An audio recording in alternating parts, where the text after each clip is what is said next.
Well, welcome back to my channel, and this is my little my office area. This is the area where I display my models. I've completed so far since I've started this modeling journey, which is about a year and a half now.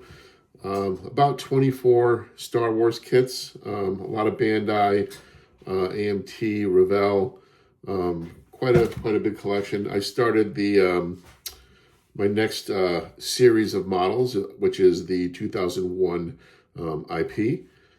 So I've completed the HAL, which you see over my shoulder over here, the Clipper ship, the EVA pod, right over my shoulder there. That's the 144th scale Discovery ship.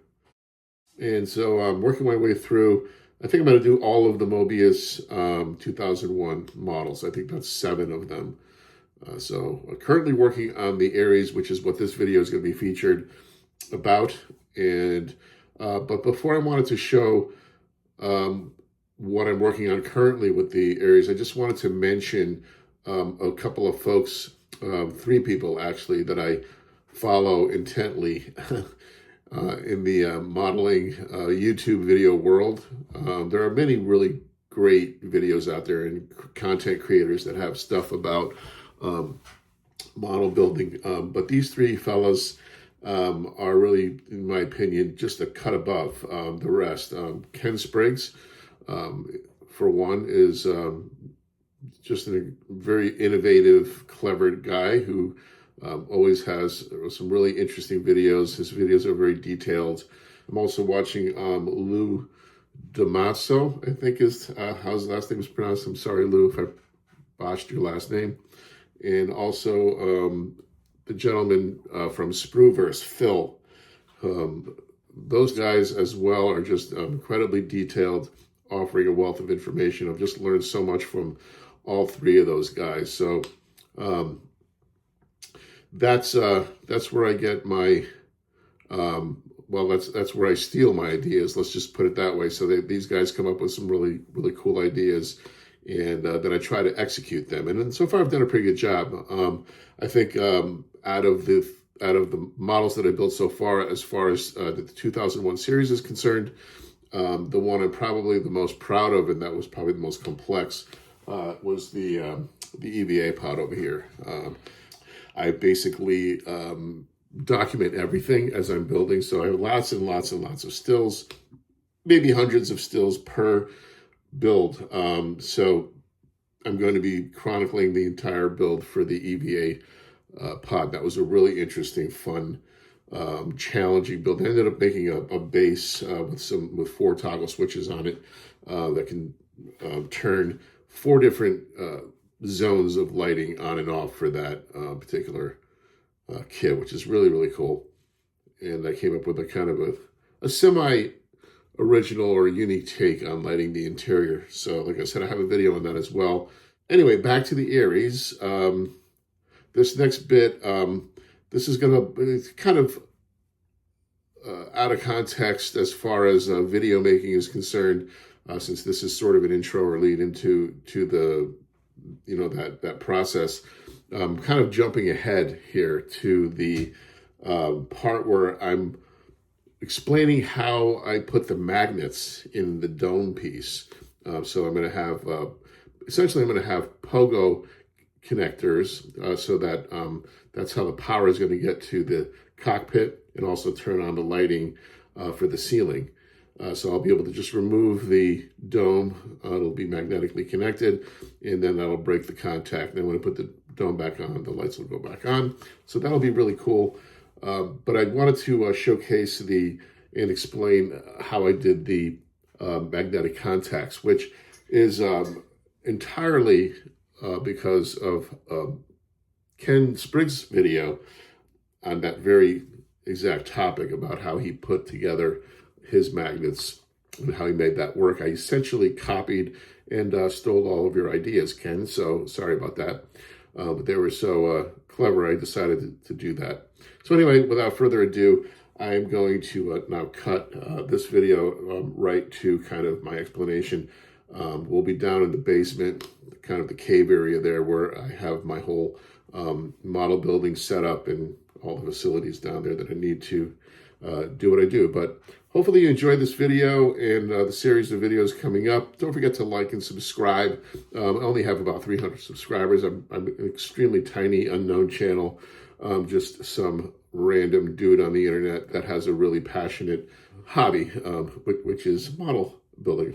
I also do other stuff. If you poke around on my channel a little bit, I am a pretty avid astrophotographer, and I do photographic stacking.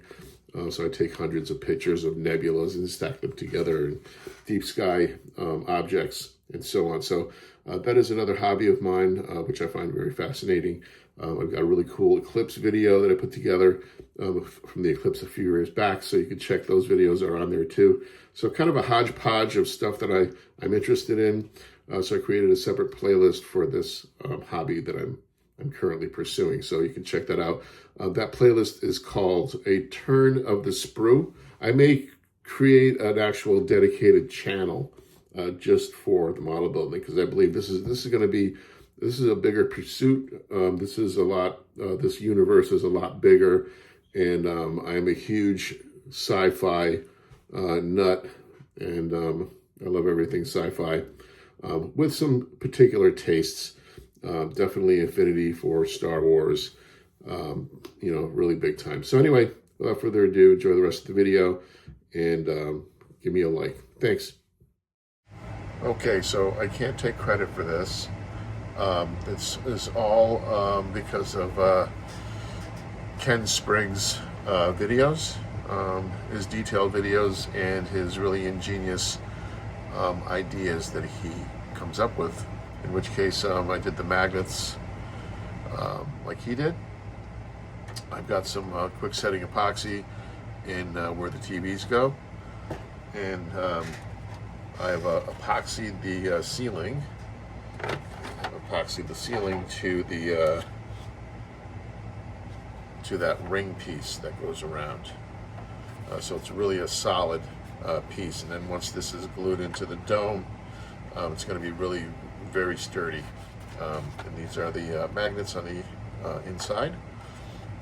So when I flip it over, it has a nice, really positive click, as you'll see right now. Just line this up.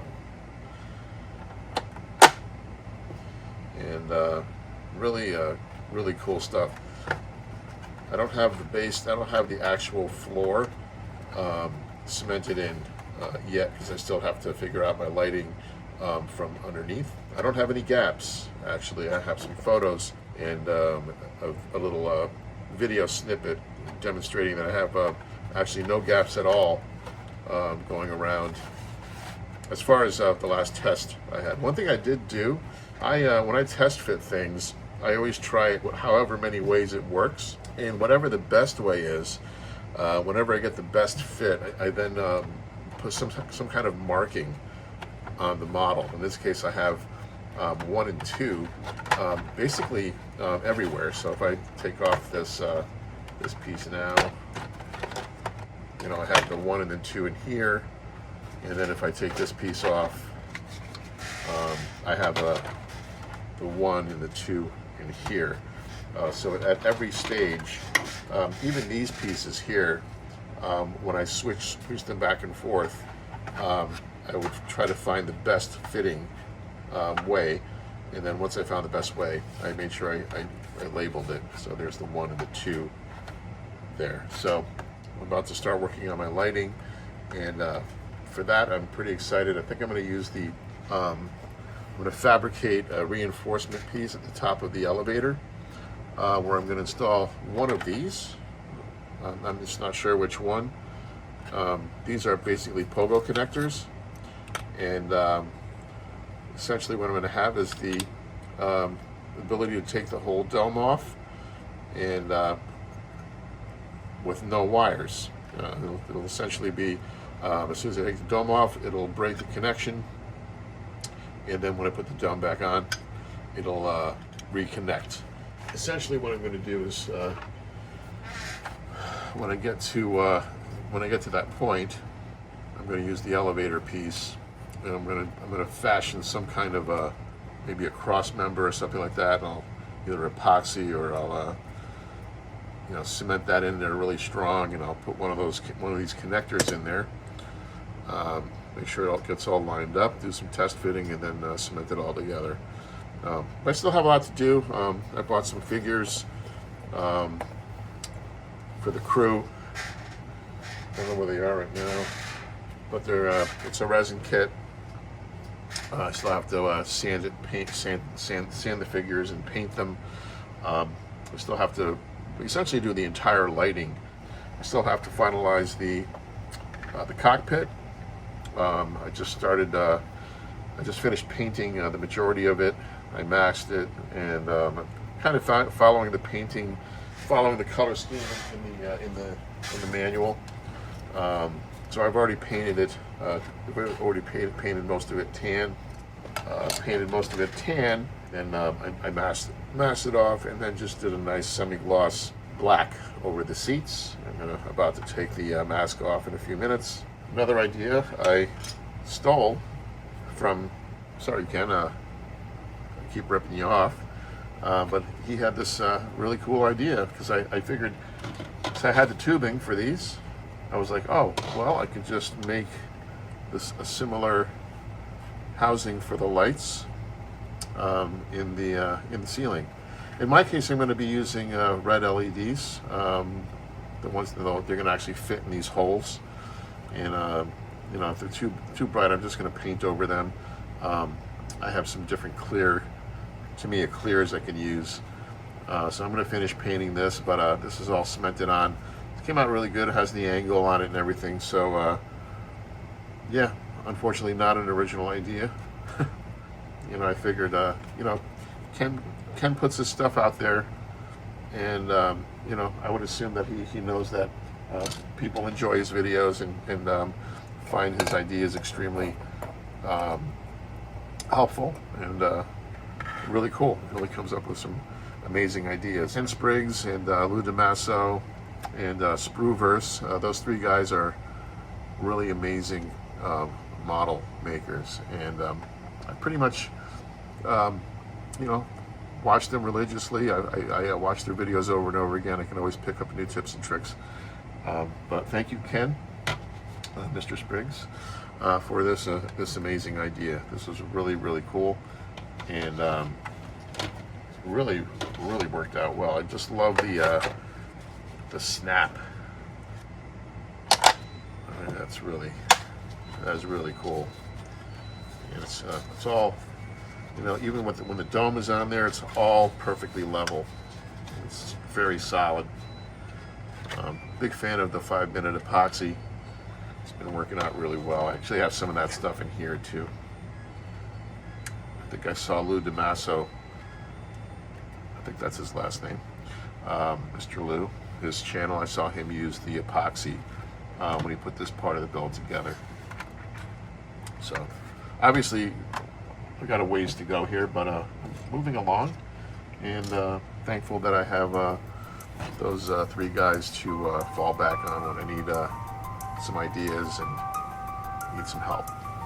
Anyway, signing off, and we'll be back with another video probably next week. Don't forget to like and to subscribe. If you're out there watching this, yeah, just don't forget to give me a like and subscribe to the channel. And hopefully some of this is helpful. And we'll see you next time.